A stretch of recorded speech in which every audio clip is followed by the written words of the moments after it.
Hello viewers, কেমন আছো? আশা করি ভালো আছো। আমি মোহাম্মদ পারভেজ। আজকে আমি বাংলা দ্বিতীয় পত্রের একটি গুরুত্বপূর্ণ বিষয় নিয়ে আলোচনা করব। আজকে ক্লাসের আলোচ্য বিষয় হচ্ছে সমাস। এই সমাস অত্যন্ত একটা কঠিন একটা বিষয়। আজকে আমি এই সমাস বিষয়টাকে খুব সহজ ও সুন্দরভাবে উপস্থাপন করব। আশা করি তোমরা সবাই বুঝতে পারবে। সমাসের পরিচিতি। সমাস শব্দের বিশ্লেষণ হলো সম যোগ অ। সমাস অর্থ সংক্ষেপ, মিলন ও একাধিক পদের এক পদীকরণ করা। অর্থ সম্বন্ধে বিশিষ্ট দুই বা ততোধিক পদের একসঙ্গে সংযুক্ত হয়ে একটি নতুন পদ গঠনের প্রক্রিয়াকে সমাস বলা হয়। সমাসের রীতি সংস্কৃত থেকে বাংলায় এসেছে। উদাহরণ হিসেবে আমরা দেখি দেশের সেবা, দেশ সেবা, বই ও পুস্তক, বই পুস্তক, নেই পড়ুয়া যার, বেপরোয়া ইত্যাদি। আমরা আগেই বলেছিলাম যে সমাস অর্থ সংক্ষেপ কিংবা মিলন কিংবা একাধিক পদের এক পদীকরণ করা। এখানে আমরা উদাহরণে দেখতে পাচ্ছি যে দেশের সেবা, দেশ সেবা, দেশের সেবা বেশবাক্যে দুটো পদ রয়েছে। এখানে দুটো পদের মিলনের মধ্য দিয়ে একটা পদ হলো সমস্ত পদ দেশ সেবা। এটা হচ্ছে সমাস অর্থ মিলন কিংবা সংক্ষেপ, দুটোই বলতে পারি। এরপর একাধিক পদের এক পদীকরণ করা। যেমন আমরা 3 নম্বর উদাহরণটা যদি একটু দেখি, নেই পড়ুয়া যার, এই বেশবাক্যে 3টা পদ রয়েছে। এই 3টা পদ মিলে একটা পদে সংযুক্ত হয়েছে, যেটা হচ্ছে বেপরোয়া সমস্ত পদ হিসেবে। সমাসের প্রতীতি। সমাসের প্রতীতি 5 প্রকার। আমরা একটা উদাহরণ দিয়েছি এখানে, বিষাদ রূপ সিন্ধু সমান বিষাদ সিন্ধু। সমানের আগে একটা অংশ রয়েছে, সমাসের পরে একটা অংশ রয়েছে। সমাসে সমানের আগের অংশটাকে বলা হয় বেশবাক্য আর পরের অংশটাকে বলা হয় সমস্ত পদ। আবার বেশবাক্যের আগের পদকে বলা হয় পূর্বপদ, বেশবাক্যের পরের পদকে বলা হয় পরপদ। আবার বিষাদ সিন্ধুর অন্তর্গত যে সমস্ত পদ রয়েছে, ওই সমস্ত প্রত্যেকটা পদ হচ্ছে একটা সমসমান পদ। সেই হিসেবে আমরা একটা সমাসের উদাহরণ থেকে 5টা প্রতীতি আমরা পেয়ে থাকি। একটা হচ্ছে বেশবাক্য, বেশবাক্যের অপর নাম হচ্ছে বিগ্রহ বাক্য বা সমাস বাক্য। 2 হচ্ছে পূর্বপদ, 3 হচ্ছে পরপদ বা উত্তরপদ, 4 হচ্ছে সমসমান পদ, 5 হচ্ছে সমস্ত পদ। সমস্ত পদের কিছু অপর নাম রয়েছে, সমাস বদ্ধপদ, সমাস লব্ধপদ, সমাস নিষ্পন্ন পদ, সমাস সাধিত পদ। সমাসের প্রকারভেদ। সমাসকে প্রধানত 6টা ভাগে ভাগ করা হয়েছে: দ্বন্দ্ব সমাস, কর্মধারয় সমাস, তৎপুরুষ সমাস, দ্বিগু সমাস, বহুব্রীহি সমাস ও বৈভব সমাস। আবার অপ্রধানগত দৃষ্টিকোণ থেকে সমাসকে 3টা ভাগে ভাগ করেছেন: প্রাদি সমাস, অলুক সমাস, নিত্য সমাস। অনেকে মনে করেন সমাসকে সাধারণত 6টা না 4টা ভাগে ভাগ করেছেন। অনেক ব্যাকরণবিদ মনে করেন যে দ্বন্দ্ব সমাস হচ্ছে কর্মধারয় সমাসের অন্তর্ভুক্ত, আবার কর্মধারয় সমাস হচ্ছে তৎপুরুষ সমাসের অন্তর্ভুক্ত। সেই হিসেবে দ্বন্দ্ব সমাস, কর্মধারয় সমাস ও তৎপুরুষ সমাস মিলে তারা একটা সমাস মনে করেন। তখন সমাস প্রধানত দৃষ্টিকোণ থেকে 4 প্রকারের হয়ে থাকে। এখন দেখব বেশবাক্যের মাধ্যমে কিভাবে সমাস নির্ণয় করতে হয়। একটা ছন্দাকারে তোমাদেরকে কিভাবে আমরা বেশবাক্যের মাধ্যমে সমাসগুলো আমরা চিনতে পারি সেটা দেওয়া হলো। ও এবং আর মিলে যদি হয় দ্বন্দ্ব, যদি বেশবাক্যের মধ্যে যদি ও এবং আর থাকে তাহলে সেটাকে আমরা দ্বন্দ্ব সমাস ধরে নেব। সমাহারে দ্বিগ হলে নয় সেটা মন্দ। অর্থাৎ কোনো বেশবাক্যের শেষে যদি সমাহার থাকে তাহলে সেটাকে আমরা দ্বিগু সমাস বলে ধরে নেব। যে যিনি তিনি এ সমস্ত সর্বনামগুলো যদি থাকে তাহলে সেটাকে আমরা কর্মধারয় সমাস বলবো। যাহার বাক্যের শেষে বহুব্রীহি কয়। কোনো বেশবাক্যের শেষে যদি যার বা যাহার থাকে তাহলে সেটাকে আমরা বহুব্রীহি সমাস ধরে নেব। বিভক্তি লোপে তৎপুরুষ অন্যথায় অলোপ হয়। বিভক্তি যদি লোপ পায় তাহলে সেটাকে আমরা তৎপুরুষ সমাস বলবো, আর বিভক্তি লোপ না পেলে সেটাকে অলোপ সমাস বলবো। ব্যয়হীন পদটি অব্যয়ী হয়। কোনো ব্যাসবাক্যের পদ যদি লোপ না পেয়ে সমস্ত পদ গঠিত হয় তাহলে সেটাকে আমরা অব্যয়ীভাব সমাস বলে থাকি। কর্মদ্বারা ও উপপদ তৎপুরুষ সমাসের মধ্যে একটা পার্থক্য রয়েছে, যেটা হচ্ছে যে সর্বনামটা যদি ব্যাসবাক্যের মাঝখানে থাকে তাহলে সেটাকে আমরা কর্মদ্বারা সমাস বলবো, আবার যে এই সর্বনামটা যদি ব্যাসবাক্যের শেষে থাকে তাহলে সেটাকে আমরা উপপদ তৎপুরুষ সমাস বলবো। যেমন আমরা দুটো উদাহরণ দিয়েছি, নীল যে আকাশ সমান নীল আকাশ। নীল যে আকাশ ব্যাসবাক্যের মধ্যে যে সর্বনামটা হচ্ছে মাঝখানে, সুতরাং এটাকে আমরা কর্মদ্বারে বলবো। আবার পকেট মারে যে সমান পকেট মার, উপপদ তৎপুরুষ সমাস। পকেট মারে যে ব্যাসবাক্যের শেষে যে সর্বনামটা রয়েছে, সুতরাং এটাকে আমরা উপপদ তৎপুরুষ সমাস। এক কথা হচ্ছে যে সর্বনামটা যদি কোনো ব্যাসবাক্যের মাঝখানে থাকে তাহলে সেটাকে কর্মদ্বারয়, আর যে সর্বনামটা যদি কোনো ব্যাসবাক্যের শেষে থাকে তাহলে সেটাকে উপপদ তৎপুরুষ সমাস বলবো। দ্বন্দ্ব সমাস। সাধারণত দ্বন্দ্ব সমাস বলতে আমরা জানি যে উভয় পদের প্রাধান্য পেয়ে যে সমাস গঠিত হয় সেটাকে দ্বন্দ্ব সমাস বলে। আমরা দ্বন্দ্ব সমাস সহজে বোঝার জন্য একটা শর্টকাট টেকনিক প্রয়োগ করেছি, সেটা হচ্ছে সমজাতীয় পদ ও সমজাতীয় পদ। অর্থাৎ এটা দ্বন্দ্ব সমাসের ব্যাসবাক্যের পূর্বপদ যা পরপদ তাই হবে।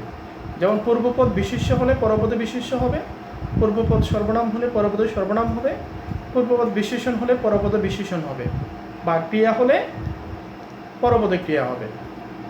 যেমন উভয় পদের প্রাধান্য রয়েছে। দ্বন্দ্ব সমাস এমন একটা সমাস যে 6 প্রকার সমাসের মধ্যে দ্বন্দ্ব সমাস উভয় পদের প্রাধান্য রয়েছে। উদাহরণ আমরা দিয়েছি, তাল ও তমাল সমান তাল তমাল। এখানে তাল পূর্বপদ, তমাল হচ্ছে পরপদ, দুটোই হচ্ছে বিশেষ্য। অর্থাৎ সমজাতীয় পদ ও সমজাতীয় পদ, অর্থাৎ একই রকম পদ। বিশেষ্য যদি পূর্বপদ হয় তাহলে পরপদে অবশ্যই কী হতে হবে? বিশেষ্য হতে হবে। ভালো ও মন্দ, ভালো মন্দ, এখানে কিন্তু দুটোই আবার কি বিশেষণ।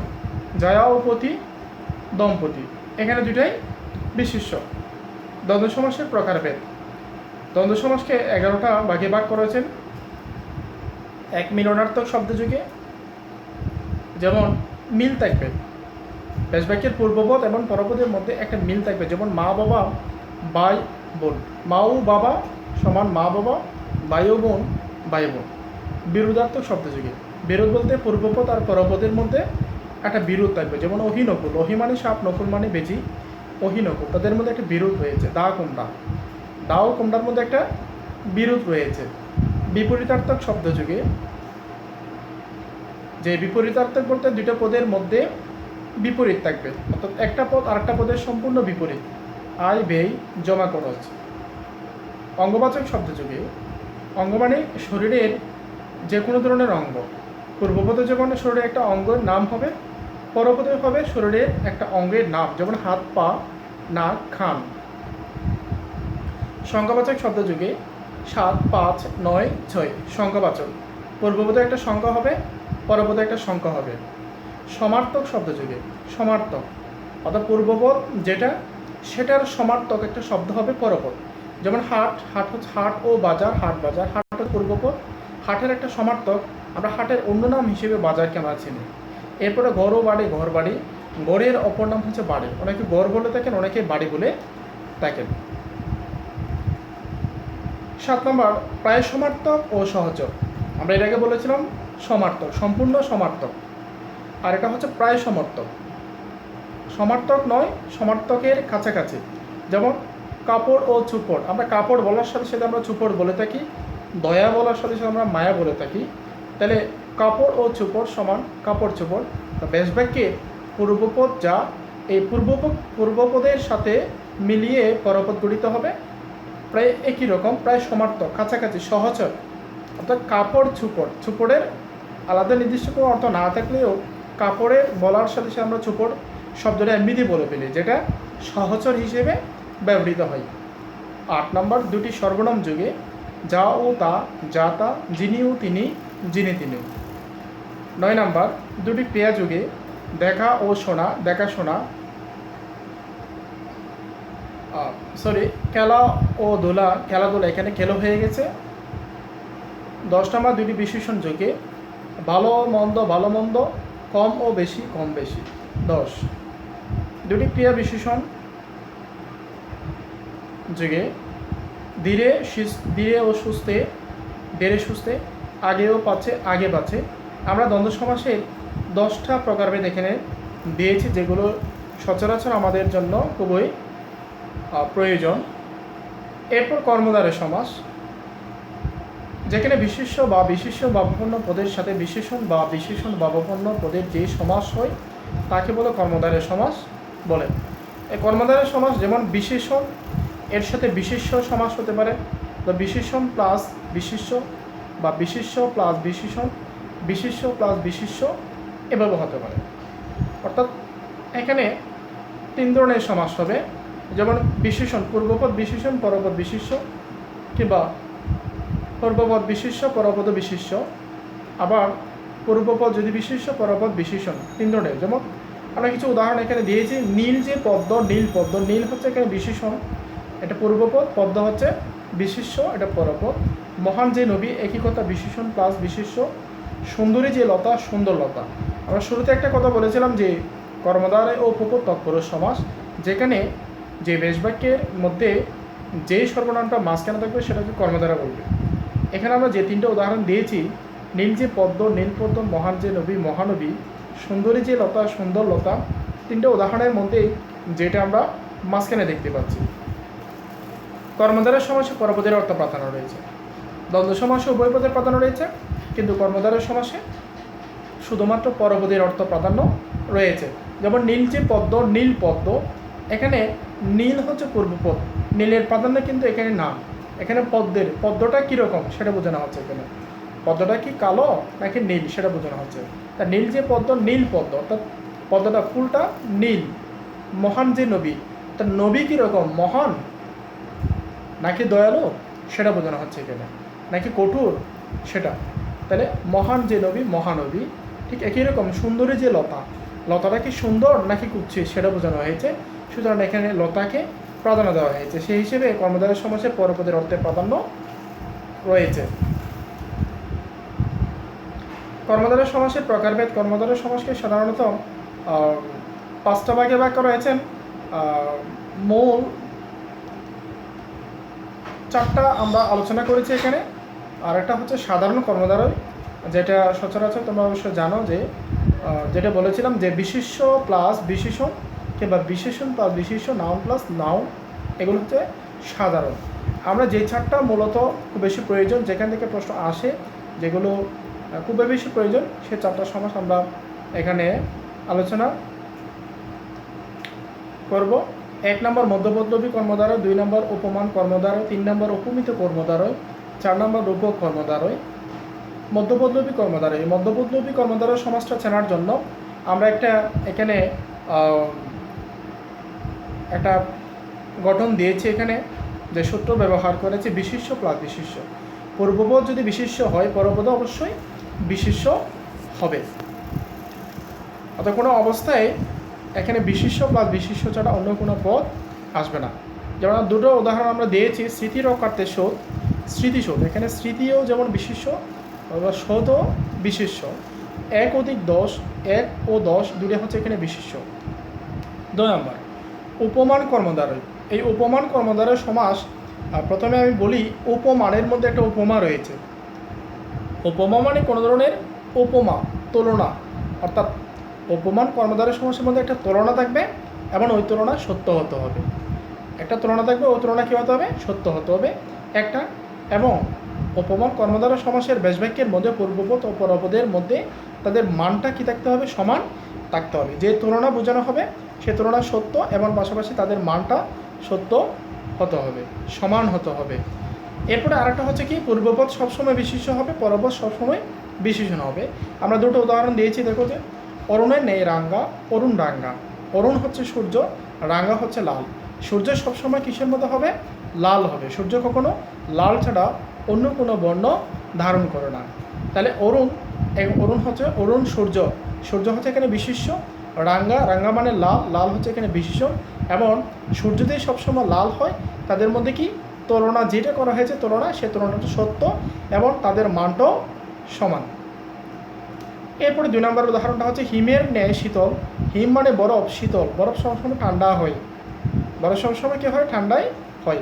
হিম হচ্ছে বিশেষ্য আর শীতল ঠান্ডা সেটা হচ্ছে একটা বিশেষণ। তার মানে এদের মধ্যে তুলনাটা সত্য, মানও সমান, পূর্বপদ বিশেষ্য, পরপদ বিশেষণ। 3 নম্বর উপমিত কর্মদ্বারয়। উপমিত, আমরা উপমানের মধ্যে একটু উপমা পেয়েছি, সুতরাং তাদের মধ্যে তুলনাটা সত্য। কিন্তু উপমিত কর্মদ্বারয়ের মধ্যে আমরা পাই উপমি বলে কোনো শব্দ নয় আসলে। তার মানে তাদের উপমিত কর্মদ্বারয় সমাসের ব্যাসবাক্যের মধ্যে পূর্বপদ এবং পরপদের মধ্যে যে তুলনা, সে তুলনা সত্য নয়, সে তুলনা হচ্ছে মিথ্যা। এই মিথ্যা হওয়ার কারণে সেটা হয়েছে উপমি। তাহলে উপমি থেকে সেটা তুলনাটা মিথ্যা, আমরা সেটা জানতে পারি। এরপরে পূর্বপদটা বিশেষ্য হবে, পরপদে বিশেষ্য হবে। উপমিত কর্মদ্বারয় সমাসের ব্যাসবাক্যের পূর্বপদ ও পরপদ দুটোই বিশেষ্য হবে। কোনো মতে বিশেষ্য পদ ছাড়া অন্য কোনো পদ হবে না। তবে এখানে বিশেষ্য প্লাস বিশেষ্য অর্থাৎ পূর্বপদ ও পরপদ দুটোই বিশেষ্য, দুটোই আবার দৃশ্যমান, মানে দেখার মতো বিশেষ্য হতে হবে। যেমন মুখ চন্দ্রের ন্যায় সমান চন্দ্রমুখ, এখানে মুখ হচ্ছে পূর্বপদ আর চন্দ্র হচ্ছে পরপদ। তাহলে দুটো হচ্ছে এখানে কি বিশেষ্য। কথা অমৃতের ন্যায় কথামৃত, তাহলে দুটো কথা ও অমৃত দুটো এখানে বিশেষ্য এবং দুটো এখানে দৃশ্যমান। 4 নম্বর রূপক কর্মদ্বারয়। সাধারণত রূপকের মধ্যে রূপ রয়েছে, সেজন্য আমরা রূপক অর্থাৎ কোনো ব্যাসবাক্যে যদি রূপ থাকে, তাহলে রূপকের মধ্যে রূপ থাকার কারণে কোনো ব্যাসবাক্যে রূপ রয়েছে, সুতরাং সেটাকে আমরা রূপক কর্মদ্বারয় সমাস বলে থাকি। আমি 3টা এখানে গঠন দিয়েছি যে রূপক কর্মদ্বারয় সমাসের মধ্যেও যে তুলনা থাকবে পূর্বপদ ও পরপদের, এই তুলনাটা সত্য হবে না, এই তুলনাও মিথ্যা হবে। উপমিত কর্মদ্বারয় সমাসও তুলনা মিথ্যা হবে, রূপক কর্মদ্বারয় সমাসও কী হবে? মিথ্যা হবে। এরপরে আরেকটা হচ্ছে উপমিত কর্মদ্বারয় সমাসে পূর্বপদ পরপদ দুটোই বিশেষ্য হবে, রূপক কর্মদ্বারয় সমাসে পূর্বপদ পরপদ দুটোই বিশেষ্য হবে। তবে একটা পার্থক্য, সেটা হচ্ছে রূপক কর্মদ্বারয় সমাসের ক্ষেত্রে পূর্বপদ শুধু বিশেষ্য না, সেটা হবে গুণবাচক বিশেষ্য, সেটা হবে কী বাচক? গুণবাচক বিশেষ্য। সেই দৃষ্টিকোণ থেকে আমরা বলতে পারি যে পূর্বপদ অদৃশ্যমান হবে, যেটা দেখার বিষয় না, আর পরপদ হচ্ছে দৃশ্যমান। যেমন দুটো উদাহরণ আমরা দিয়েছি, ক্রোধ রূপ অনল, ক্রোধানল, জ্ঞান রূপ বৃক্ষ, জ্ঞান বৃক্ষ। ক্রোধ, মানুষের ক্রোধ কখনো, রাগ কখনো দেখা যায় না, অনল আগুন কিন্তু দেখা যায়। তার মানে পূর্বপদ বিশেষ্য সেটা গুণবাচক বিশেষ্য, আর পরপদ বিশেষ্য সেটা সাধারণ বিশেষ্য। জ্ঞান রূপ বৃক্ষ, বৃক্ষ গাছ কিন্তু দেখা যায়, কিন্তু মানুষের জ্ঞান কিন্তু দেখা যায় না। আশা করি তোমরা সহজেই এই 4 ধরনের সমাস বুঝতে পারবে। তৎপুরুষ সমাস।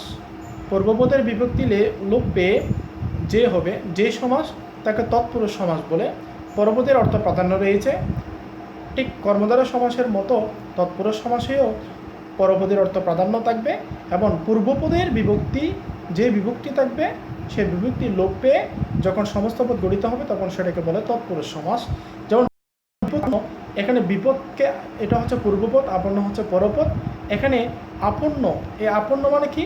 এটাই আমাদেরকে এখানে প্রাধান্য পাচ্ছে, এখানে আপন্ন, বিপদ আপন্ন, যে বিপদ আপন্ন, বিপদ আসবেই, বিপদ একটা আসার বিষয়, বিপদ কখন আসতে পারে সেটা নিশ্চয়তা না থাকলেও বিপদ যে সবার জীবনে বিপদ আসবে, মানে বিপদকে আপন্ন, বিপদ আপন্ন, বিপদকে, বিপদের সাথে কে বিভক্তি রয়েছে, এই ক্যাটা লোপ পেয়ে বিপদ আপন্ন সমস্ত গঠিত হয়েছে, সুতরাং এটা হচ্ছে তৎপুরুষ সমাসের উদাহরণ।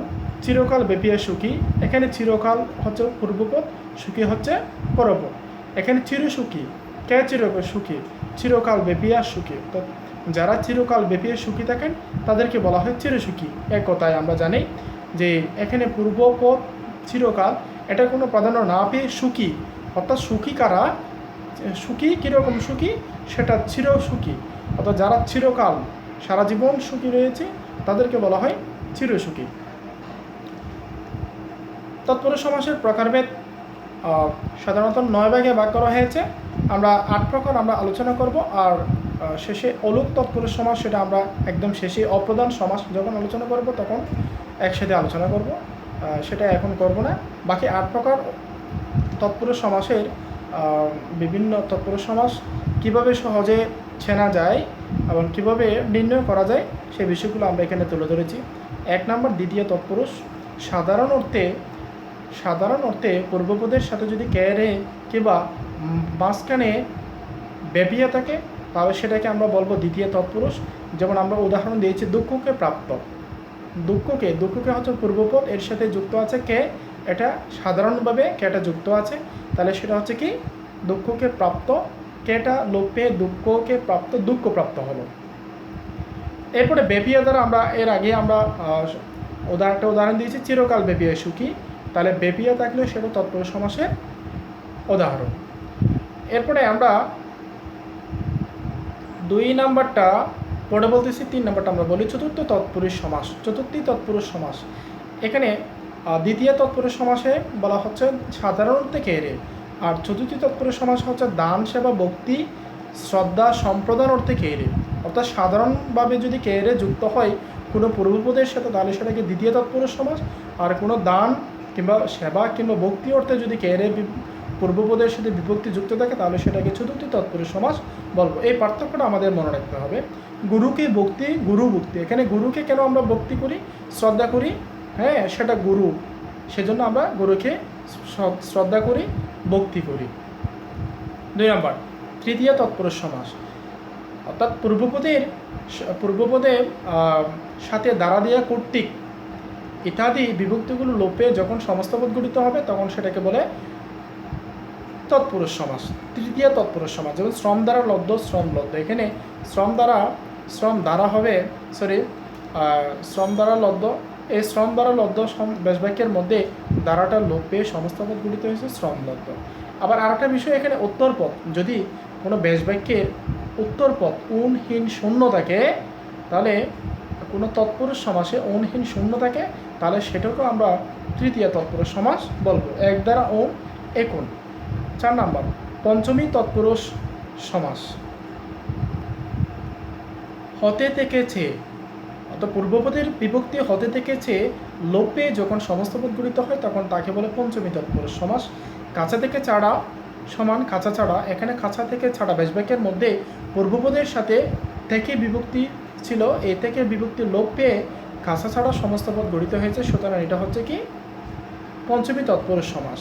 পরাণের চেয়ে প্রিয়, এখানে পরাণ যুগ এর, তাহলে পরাণের সাথে এর যুক্ত হয়েছে, তাহলে এর হতে থেকে এর, অর্থাৎ এর থাকলেও সেটা পঞ্চমী তৎপুরুষ সমাস হবে।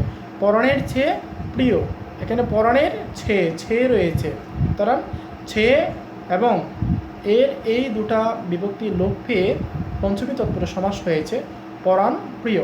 এর আগে আমরা সাথে কিছু জিনিস ছুত আগত, কোনো বেশবাক্যের মধ্যে যদি দ্বারা বোঝায়, কোনো ছুত বোঝায়, কোনো জিনিস ছুত এক জায়গা থেকে ছুত হয়েছে বা এক জায়গা থেকে আগত হয়েছে, বা কোনো কিছু বিত এ ধরনের কিছু বোঝায়, বা গৃহীত কোনো জায়গায় গৃহীত হয়েছে এ ধরনের কিছু বোঝায়, বা কোনো জায়গা থেকে কোনো কিছু দেখে কোনো জায়গা থেকে বিরত হয়েছে, কোনো কিছু কি বিরত হয়েছে এ ধরনের কোনো কিছু বোঝায়, কিংবা কোনো কিছু থেকে মুক্ত হয়েছে, বা কোনো কিছু উত্তীর্ণ হয়েছে, বা কোনো কিছু থেকে সে পালানোর চেষ্টা করেছে বা ভ্রষ্ট হয়েছে, এ ধরনের যদি বিষয়গুলো বোঝায় তাহলে সে তৎপুরুষ সমাসকে আমরা পঞ্চমী তৎপুরুষ সমাস বলব।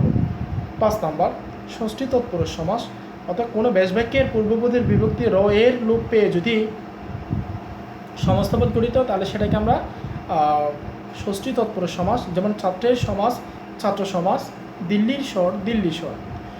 6 সপ্তমী তৎপুরুষ সমাস, অর্থাৎ কোনো পূর্বপদের এ অন্তস্থীয়তে বিভক্তি লোপ পেয়ে যখন সমস্ত পদ গঠিত হবে তখন সেটাকে বলা হয় গাছ পাকা, সেটাকে বলা হয় সপ্তমী তৎপুরুষ সমাস। যেমন উদাহরণ হিসেবে আমরা দিয়েছি 2টা উদাহরণ, গাছে পাকা, গাছ পাকা, পূর্বে বোধপূর্ব। এখানে গাছ যুগে গাছের সাথে এ বিভক্তি ছিল, সেটা এটা লোপ পেয়ে গাছ পাকা সমস্ত পদ গঠিত হয়েছে পূর্বে। পূর্বের সাথে এ ছিল, এ বিভক্তি লোপ পেয়ে পূর্বে ভূত, ভূতপূর্ব সমস্ত পদ গঠিত হয়েছে। 7 নম্বর উপপদ তৎপুরুষ সমাস। উপপদ তৎপুরুষ সমাসের একটা গঠন আমরা দিয়েছি, যে গঠনটা হবে বিশেষ্য প্লাস ক্রিয়া প্লাস যে বা যা। আমরা এর আগে আলোচনা করেছিলাম কর্মদ্বারা তৎপুরুষ সমাস, উপপদ তৎপুরুষ সমাসের ক্ষেত্রে যেই সর্বনামটা যখন শেষে থাকবে তখন সেটাকে আমরা উপপদ তৎপুরুষ সমাস বলবো। আর সেটা একটা গঠন রয়েছে যে উপপদ তৎপুরুষ সমাসে সবসময় সব উদাহরণে যে পূর্বপদ সবসময় বিশেষ্য হবে, পরপদ সবসময় ক্রিয়া হবে, এছাড়া আর কোনো কিছু হবে না, এবং শেষে যে বা যা থাকবে। যেমন একটা উদাহরণ আমরা দিয়েছি, সত্য বলে যে সত্যবাদী, তাহলে সত্য বলে যে যেটা শেষে থাকার কারণে এটা আমরা উপপদ তৎপুরুষ সমাস বলতে পারি। আবার পূর্বপদ সত্য, এটা একটা বিশেষ্য, বলে এটা হচ্ছে ক্রিয়া, এগুলো থাকার কারণে আমরা এই সত্য বলে যে সত্যবাদী, এটাকে আমরা উপপদ তৎপুরুষ সমাস বলব। নঞ্চ তৎপুরুষ সমাস, অর্থাৎ পূর্বপদে যদি নয়, নাই, নেই এ ধরনের কিছু বোঝায়, তাহলে সেটাকে আমরা নঞ্চ তৎপুরুষ সমাস বলবো। অতি দীর্ঘ, নাতি দীর্ঘ, নেই তাল, ভেতাল ইত্যাদি। তো তৎপুরুষ সমাসের আমরা 8টা প্রকারভেদ আমরা আলোচনা করেছি, বাকি একটা প্রকারভেদ আমরা শেষে অপ্রধান সমাস আলোচনা করার সময় একসাথে করব। এখন আসি আমরা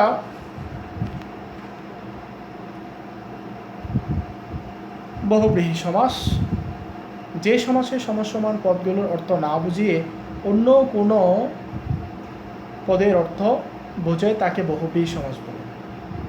আমরা দ্বন্দ্ব সমাসে উভয়পদের প্রাধান্য পেয়েছি, কর্মদ্বারা তৎপুরুষ সমাসে পরপদের প্রাধান্য পেয়েছি, আর এখন বহুব্রীহি সমাসে কোনো পদের প্রাধান্য নাই। এখানে পূর্বপদ কিংবা পরপদ কোনো পদের প্রাধান্য না পেয়ে যখন তৃতীয় আরেকটি পদের প্রাধান্য পাবে, তখন সেটাকে আমরা বলবো বহুব্রীহি সমাস। একটা উদাহরণ আমরা দিয়েছি, বহুব্রীহি আছে যার, এখানে ব্রীহি মানে দানকে বোঝানো হয়েছে, অনেক দান যার আছে তাকে বলে বহুব্রীহি। এখানে বহু মানে অনেক, ব্রীহি মানে দান, পূর্বপদ পরপদ দুটোর অর্থ না বুঝিয়ে বলা হয়েছে এখানে বহুব্রীহি। বহুব্রীহি, বহু অনেক দান, যার অনেক দান রয়েছে তাকে বলা হয় এক কথায় বহুব্রীহি। তাহলে বহুব্রীহি কাকে বলা হয়? যার অনেক দান রয়েছে। তো পূর্বপদ পরপদ কোনোটাই অর্থ না বুঝিয়ে এখানে বোঝানো হচ্ছে অন্য একটি পদ, এটাকে বলে বহুব্রীহি সমাস। বহুব্রীহি সমাসের চেনার জন্য কিছু কৌশল রয়েছে, যে 5টা কৌশল তোমাদের এখানে দিয়েছে আমি। 1 নাম্বার, সহ কিংবা সহিত এর সাথে অন্য পদের সমাস হলো, অর্থাৎ ব্যাসবাক্যের মধ্যে পূর্বপদ যদি সহ কিংবা সহিত এবং এর সাথে যে কোনো ধরনের যে বিশেষণ, সর্বনাম, ক্রিয়া যে কোনো পদের সমাস হয়, তাহলে সেটাকে বলে বহুব্রীহি সমাস। তাহলে সহ সহিত এর স্থলে সমস্ত পদ গঠনের সময় স হয়ে যাবে। যেমন একটা উদাহরণ আমরা দিয়েছি, বান্ধব সহ বর্তমান, বান্ধব সহ, এখানে বান্ধব সহ রয়েছে, সহের জায়গায় স হয়ে যাবে, সবান্ধব।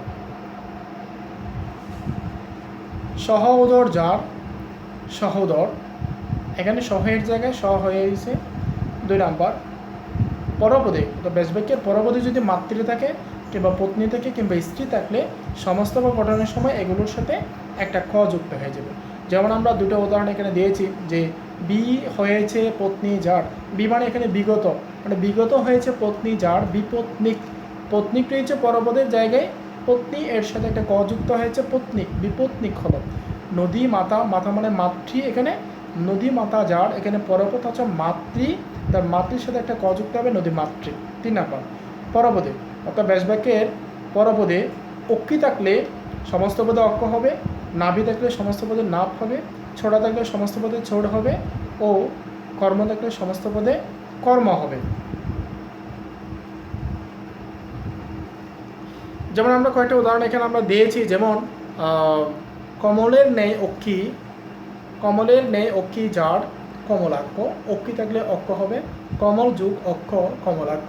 পদ্ম নাভিতে যার, পদ্মনাভ, তাহলে পদ্ম যুগ নাভ, পদ্মনাভ। চন্দ্রছোড়া যার, চন্দ্রচোর। বিচিত্র কর্ম, বিচিত্র কর্মা। 4 নাম্বার, পরপদে জায়া থাকলে সমস্ত পদে সেটা জানে হবে, পরপদে গন্ধ থাকলে সমস্ত পদে সেটা গন্ধ বা গন্ধি হবে, এবং পূর্বপদের কিছুটা পরিবর্তন হবে।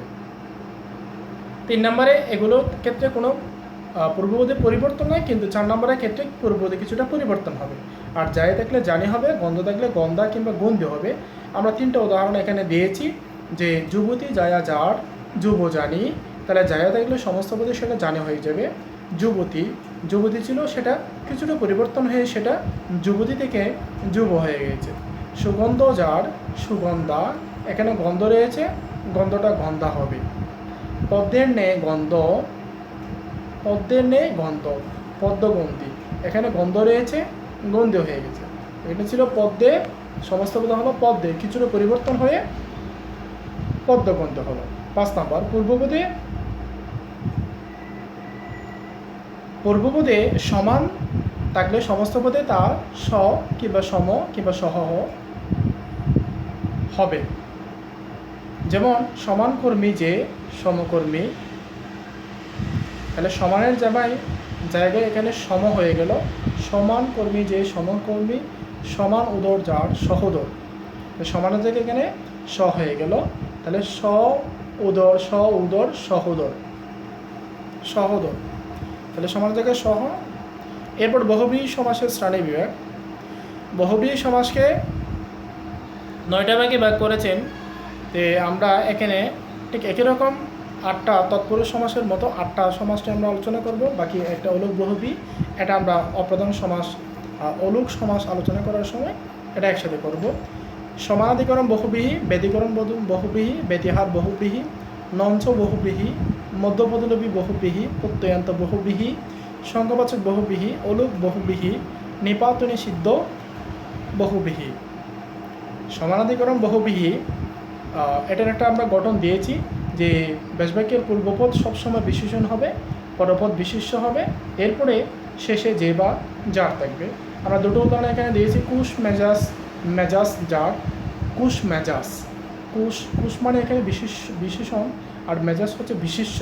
কুশ, মানুষের মেজাজটা কীরকম, হ্যাঁ, বিভিন্ন ধরনের হতে পারে। তাহলে এখানে কুশ বোঝানো হয়েছে। তাহলে মেজাজ কীরকম, তাহলে নাউন সম্পর্কে কিছু বলে সেটা বিশেষণ। কুশ হচ্ছে বিশেষণ, মেজাজ হচ্ছে বিশেষ্য।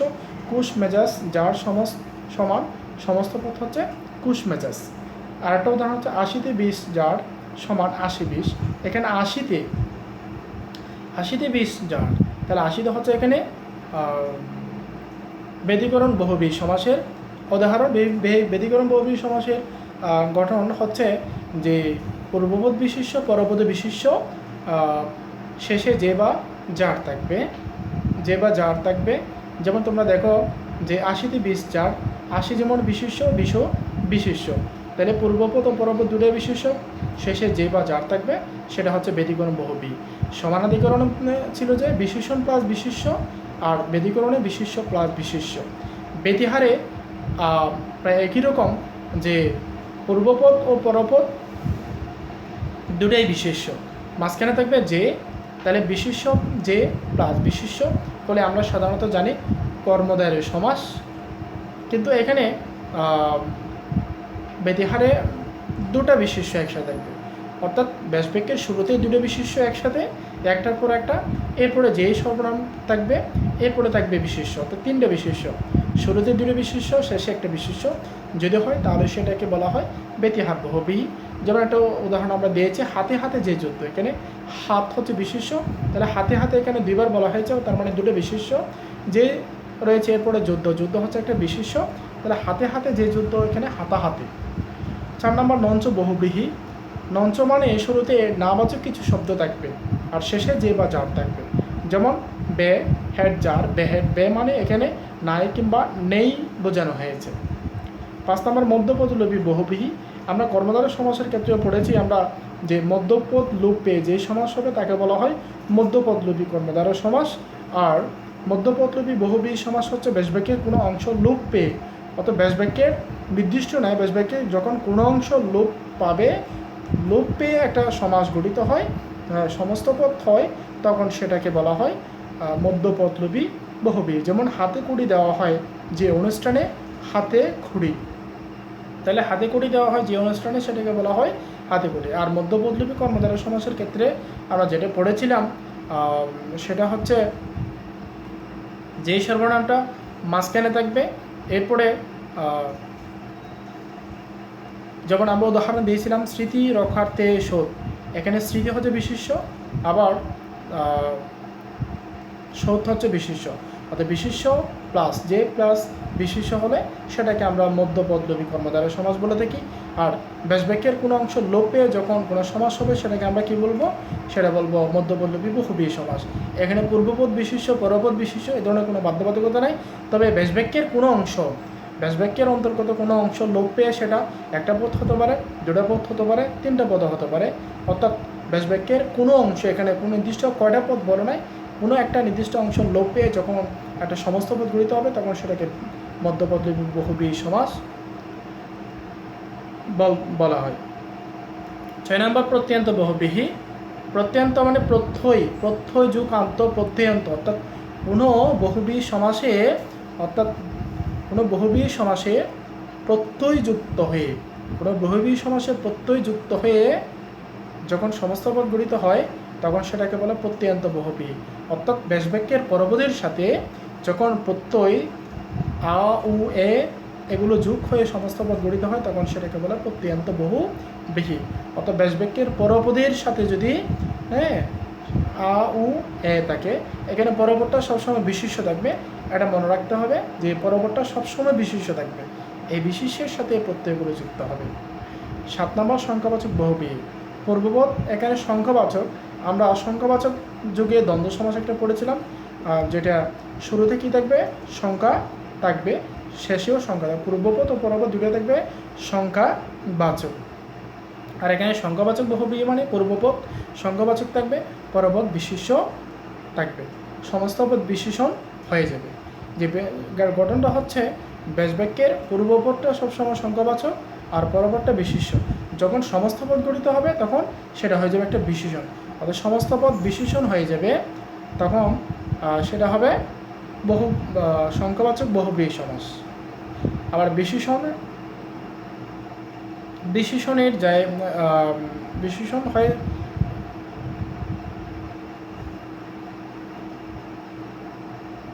যে ব্যাসবাক্যে পরপদ যে বিশেষ্য থাকবে সেই বিশেষ্যের সাথে তিনটা প্রত্যয় যুক্ত হবে। আর সই দীর্ঘই ওই প্রত্যয়ান্ত বহুব্রীহি সমাসের ক্ষেত্রে যেমন পরপদ অর্থাৎ বিশেষ্য পরপদ সেটা বিশেষ্য, আর সংখ্যাবাচক বহুব্রীহি সমাসের ক্ষেত্রে পরপদ বিশেষ্য, এই বিশেষ্যের সাথে আ রসই দীর্ঘি। আর প্রত্যয়ান্ত বহুব্রীহি সমাসের ক্ষেত্রে আ উ এ, প্রত্যয়ান্ত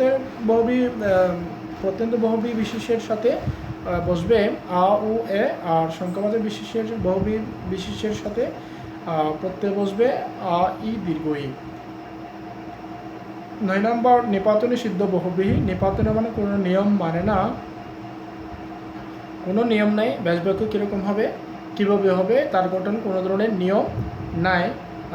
দুদিকে অফ যার, আমরা একটু উদাহরণ এখানে দিয়েছি, দুদিকে অফ যার দ্বীপ, দুই দিকে অফ যার দ্বীপ, তাহলে এটা হচ্ছে কোনো নিয়ম, এখানে কোনো নিয়ম নাই। আমরা সেই শুরুতে দ্বন্দ্ব সমাস থেকে শুরু করে আমরা বহুব্রীহি সমাস পর্যন্ত আসলাম। প্রত্যেকটা সমাস যে কিছু গঠন কিংবা কিছু টেকনিক, কিছু বিষয় আমরা এখানে জুড়ে দিয়েছি, যে প্রয়োগ করেছে, এগুলো এরকম হলে এটা এই সমাস হিসেবে আমরা সহজে চিনতে পারবো, নির্ণয় করতে পারবো। কিন্তু নিপাতনে সিদ্ধ বহুব্রীহি এক্ষেত্রে কোনো নিয়ম নাই, এটা যা তাই হবে, দুদিকে অফ যার দ্বীপ। এরপরে দ্বিগু সমাস। দ্বিগু সমাসের ব্যাসবাক্যের শুরুতে সংখ্যা থাকবে এবং শেষে সমাহার থাকবে। দ্বিগু দ্বি মানে দুই, গু দুই, দ্বিগু সমাসের ব্যাসবাক্যের শুরুতে সংখ্যা থাকবে, শেষে সমাহার থাকবে। তাহলে দ্বিগু সমাসে পরপদের অর্থ প্রদান রয়েছে, আমরা পরপদের অর্থ প্রদান রয়েছে এরকম সমাস পেলাম তিনটা, একটা হচ্ছে কর্মধারয় সমাস, দুই তৎপুরুষ সমাস, 3 নম্বর হচ্ছে দ্বিগু সমাস। তাহলে এই তিনটা সমাসে পরপদের অর্থ প্রাধান্য, এখানে পূর্বপদের কোনো প্রাধান্য নাই। আর শুরুতেই আমরা যে দ্বন্দ্ব সমাস পড়েছি সেটা হচ্ছে পূর্বপদ ও পরপদ দুটোই প্রাধান্য রয়েছে। আর বহুব্রীহি সমাসে কোনো পদের প্রাধান্য নাই, তবে তৃতীয় আরেকটি পদের প্রাধান্য রয়েছে। যেমন দ্বিগু সমাসের যে গঠনটা সেটা হচ্ছে শুরুতে সংখ্যা থাকবে, শেষে বিশেষ্য থাকবে। শুরুতে সংখ্যা, সংখ্যার শেষে বিশেষ্য, এরপরে বিশেষ্যের সাথে বিভক্তি যুক্ত থাকবে র বা এর, আবার শেষে সমাহার থাকবে। আমরা এক কথা বলতে পারি যে ব্যাসবাক্যের শুরুতে সংখ্যা, শেষে সমাহার থাকবে এবং মাঝখানে বিশেষ্য থাকবে, সেটাকে বলা হয় দ্বিগু সমাস। আমরা গঠনটা এখানে দিই সংখ্যা প্লাস বিশেষ্য, বিশেষ্যের সাথে র বা এর যুক্ত থাকবে প্লাস সমাহার। যেমন দুটো উদাহরণ আমরা দিয়েছি এখানে পঞ্চ মানে 5 নদীর সমাহার, পঞ্চ নদীর সমাহার। পঞ্চনদ মানে পঞ্চনদ মানে কি 5টি নদীর কথা বলা হয়েছে। চৌ মানে 4, চৌরাস্তার সমাহার সমান চৌরাস্তা, অর্থাৎ চারদিক থেকে 4টা রাস্তা এসে এক জায়গায় একটা মোড়ে পরিণত হলো, যেটাকে বলা হয় চৌরাস্তা। এবং সর্বশেষ যে সমাস সেটা হচ্ছে অব্যয়ীভাব সমাস। অব্যয়ীভাব সমাস যে সমাজে সমস্ত পদের প্রথমে কোনো অব্যয় থাকে এবং সে অব্যয়ীর পূর্বপদ অর্থের প্রাধান্য থাকে, তাকে অব্যয়ীভাব সমাস বলা হয়। তাহলে আমরা যে কর্মদ্বারা তৎপুরুষ ও দ্বিগু সমাসে পেলাম পরপদের অর্থ প্রাধান্য, দ্বন্দ্ব সমাসে উভয় পদের অর্থে প্রাধান্য, বহুব্রীহি সমাজে কোনো অর্থে প্রাধান্য নাই, তবে তৃতীয় একটি পদের অর্থে প্রাধান্য রয়েছে। আর পূর্বপদের প্রাধান্য রয়েছে যেমন একটা সমাস হচ্ছে, সেটা হচ্ছে অব্যয়ীভাব সমাস। এখানে অব্যয় মনে রাখার কিছু কৌশল, যে কিছু অব্যয় রয়েছে এখানে, যে পূর্বপদ সবসময় অব্যয় থাকবে, পূর্বপদে সবসময় কী থাকবে, অব্যয় থাকবে। আহা নিরপরাধ অনুর পরিপূর্ণ উপকারের প্রতি যথার্থ উৎসাহ থাকা উচিত। এখানে আহা নিরপরাধ অনুর পরিপূর্ণ আহা আহা নির পরাধ অনুর, এগুলো সবগুলো হচ্ছে একটা অব্যয়। আমরা এগুলোর শ্রেণী বিভাগ দেখেছি, যে দেখো তোমরা অব্যয়ের নাম, এখানে আমরা 8টা বই অবশ্য অনেক রয়েছে, আমরা সেগুলোকে বিভিন্ন টেকনিকে 8টা পর্যন্ত নিয়ে আসছি। যে 1 নম্বর হচ্ছে সামীপ্য। সামীপ্য থাকলে সেটা হবে উপ, অর্থাৎ কোনো ব্যাসবাক্যে কোনো অব্যয়ী বা সমাসের ব্যাসবাক্যে যদি সামীপ্য থাকে কিংবা সমীপে থাকে, তাহলে সেটা হবে সমস্ত পদে উপ হয়ে যাবে। আবার এখানে বলা হচ্ছে পূর্বপদের প্রাধান্য, এখানে কণ্ঠের সমীপে, কণ্ঠটা হচ্ছে পূর্বপদ, সমীপ হচ্ছে পরপদ, তাহলে কণ্ঠ এটা হচ্ছে প্রাধান্য রয়েছে, সুতরাং ও কণ্ঠের সমীপের জায়গা হয়ে যাবে উপকণ্ঠ। 2 সাদৃশ্য থাকলে সমস্ত পদে উপ হয়ে যাবে। যেমন গ্রহের সদৃশ, এখানে গ্রহটার পূর্বপদের প্রাধান্য রয়েছে, উপগ্রহ। 3 অভাব, নিরর্থে অভাব, যেমন উৎসাহের অভাব, নিরুৎসাহ। উৎসাহ হচ্ছে পূর্বপদ, একে প্রাধান্য দেওয়া হয়েছে নিরুৎসাহ। 4 নম্বর বিবসা, অনুভাব প্রতি, দিন, অর্থাৎ প্রতিদিন। দিন মানে কি প্রতিদিন। দিন ছেলেটি মেধাবী হয়ে উঠছে, এখানে দিন মানে কি প্রতিদিন, প্রত্যেক দিন সে মেধাবী হয়ে উঠতেছে। 5 পশ্চাৎ, অর্থাৎ অনুর্থে পশ্চাৎ, যেমন পশ্চাৎ গমন সমান অনুগমন। পশ্চাৎ মানে পেছনে, অনুগমন মানে পেছনের দিকে গমন। আর এখানে পশ্চাৎ গমন, এখানে পূর্বপদ কিন্তু গমন, এখানে গমনটা হচ্ছে পূর্বপদ। পশ্চাৎ গমন, অনুগমন, এবং গমন পশ্চাৎ হতে পারে না, এটা যাতে এটা সৌন্দর্য দেখায়, পশ্চাৎ গমন, যেমন গমন পশ্চাৎ হবে না, সেজন্য পশ্চাৎ গমন দেওয়া হয়েছে, কিন্তু এখানে প্রাধান্য গমনটা হচ্ছে এখানে প্রধান। বিরোধ প্রতি অর্থে, যেমন বিরুদ্ধবাদ, প্রতিবাদ, যেমন বিরুদ্ধবাদ হচ্ছে কি প্রতিবাদ, এখানে বিরুদ্ধ হচ্ছে কি অব্যয়, এগুলো অব্যয়সূচক শব্দ। এরপরে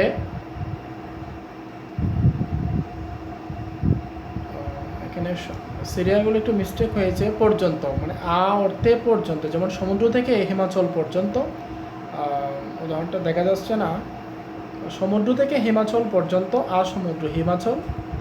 ঈষৎ অর্থে,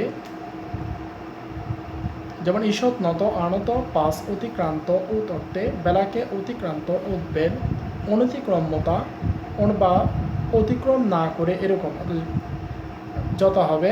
রীতিকে অতিক্রম না করে যথারীতি, রীতিকে অতিক্রম না করে যথারীতি।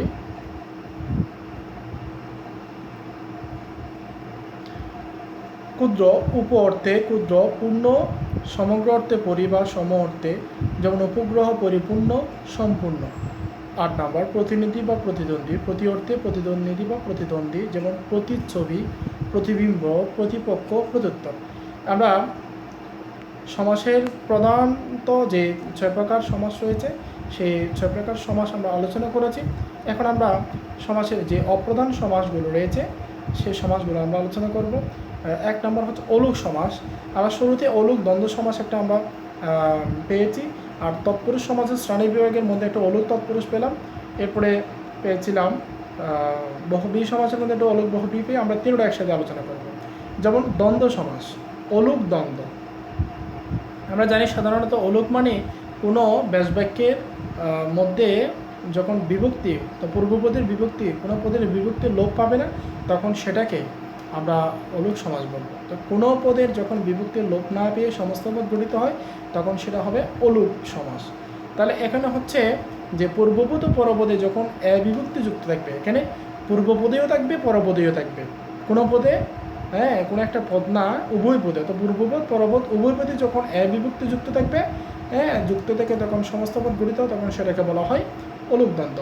দুধে ও বাতে, দুধে বাতে, এখানে দুধে এর মধ্যে রয়েছে বিভক্তি, বাতেও রয়েছে বিভক্তি। জলে ও স্থলে, জলে স্থলে। 2 নম্বর অলুক তৎপুরুষ। আমরা তৎপুরুষ কখন বলবো? যখন পূর্বপদের বিভক্তি লোপ পাবে না। এখানে বলা হচ্ছে পূর্বপদ ও পরপদে যখন বিভক্তি থাকবে, তখন সেটাকে অলুক দ্বন্দ্ব। আর পূর্বপদের বিভক্তি, এখানে পরপদ, তা পূর্বপদের বিভক্তি যা ছিল তাই থাকবে। ব্যাসবাক্যে পূর্বপদের বিভক্তি যা ছিল সমস্ত পদে তাই থাকবে। যেমন গায়ে পড়া, গায়ে মানে গ্রাম, গ্রাম না, ওনাকে গ্রাম বোঝায়। গায়ে পড়া, গায়ে মানে কি? শরীর, মানে শরীরে পড়া, ঠিক আছে কি না? গায়ে, তা গায়ে পড়া, এখানে গায়ে পূর্বপদ, পূর্বপদের মধ্যে বিভক্তি রয়েছে, সেটা লোপ না পেয়ে সরাসরি সমস্ত পদ গঠিত হয়েছে। যেমন গিয়ে বাজা, গিয়ে বাজা, অর্থাৎ গি দিয়ে বাজা, গিয়ের মধ্য দিয়ে বাজা, গিয়ে বাজা, বিভক্তি লোপ না পেয়ে গিয়ে এর মধ্যে যে বিভক্তি রয়েছে সেটা লোপ না পেয়ে গিয়ে বাজা সমস্ত পদ গঠিত হয়েছে। 3 নম্বর অলুক বহুব্রীহি। যে অলুক বহুব্রীহি কীরকম? পূর্বপদ ও পরপদের কোনো পরিবর্তন হয় না। যে পূর্বপদ ও পরপদের কোনো পরিবর্তন না হলে সেটাকে বলা হয় অলুক বহুব্রীহি। যেমন মাথায় পাগড়ি যার, পূর্বপদ মাথায়, পরপদ পাগড়ি, মাথায় পাগড়ি। গলায় গামছা যার গলায় গামছা। তাহলে দ্বন্দ্ব সমাসকে অলুক সমাসকে সাধারণত 3 ভাগে ভাগ করা হয়েছে।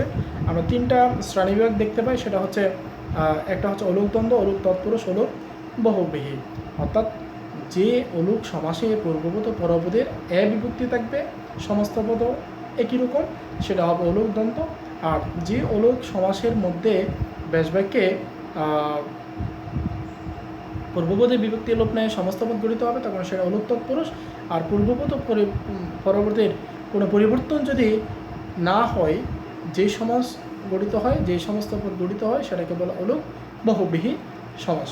অপ্রধান সমাসের আরও 2টা সমাস রয়েছে, একটা হচ্ছে নিত্য সমাস আর একটা প্রাতি সমাস। নিত্য সমাস। নিত্য সমাস হচ্ছে, আমরা চেনার জন্য কিছু বিষয় এখানে দিয়েছি। সমসমান পদগুলো নিত্য সমাসবদ্ধ থাকবে। সমসমান পদগুলো নিত্য সমসমান পদগুলো নিত্য সমাসবদ্ধ থাকবে। মানে সমাসবদ্ধ মানে একটার সাথে আর একটা বদ্ধ থাকবে, একটার সাথে আর একটা অন্তর্ভুক্ত থাকবে। নিত্য মানে কি? প্রায়, তুমি আমি সে আমরা, অন্য গ্রামান্তর। ব্যাসবাক্যের দরকার নেই এখানে। ব্যাসবাক্য যা নিত্য সমাসের মধ্যে, ব্যাসবাক্য যা সমস্ত পদ তা, কারণ নিত্যপদের মধ্যে আলাদা কোনো ব্যাসবাক্য প্রয়োজন নাই। আর এখানে যেই পদগুলো থাকবে, সমসমান পদগুলো নিত্য সমাসবদ্ধ থাকবে, এখানে সমাসবদ্ধ থাকবে। যেমন অন্য গ্রামান্তর, অন্য দেশান্তর। 2 প্রাতি সমাস। পরি প্লাস ক্রিয়াবাচক। যে প্রাতি সমাসের গঠনটা হচ্ছে শুরুতে থাকবে কিংবা পরি থাকবে, এবং এর সাথে একটা ক্রিয়াবাচক শব্দ বিশেষ্য থাকবে। একটা ক্রিয়াবাচক কি থাকবে? বিশেষ্য থাকবে, কিংবা কৃৎপ্রত্যয় সাধিত একটা বিশেষ্য থাকবে। অর্থাৎ গঠনটা হচ্ছে অথবা পরি থাকবে, হয় ক্রিয়াবাচক থাকবে, না হয় কৃৎপ্রত্যয় সাধিত একটা বিশেষ্য থাকবে। যেমন প্রভাত, এখানে মানে প্রকৃষ্ট, ভাত মানে আলোকিত, প্রভাত মানে প্রভাত। যে বচন, মানে এখানে প্রকৃষ্ট বোঝানো হয়েছে, প্রবচন, যে বচন, তাহলে রয়েছে, শেষে রয়েছে একটা ক্রিয়াবাচক বিশেষ্য, প্রবচন। সুতরাং আমরা আজকে সমাসের শুরু থেকে শেষ পর্যন্ত পুঙ্খানুভাবে সুন্দর করে সহজভাবে তোমাদের জন্য আলোচনা করার চেষ্টা করেছি। আশা করি তোমরা সহজে বুঝেছ। আমরা সামনের ক্লাসে আরও নতুন নতুন ভিডিও নিয়ে আমরা আসবো, নতুন নতুন বিষয় নিয়ে আমরা আসবো।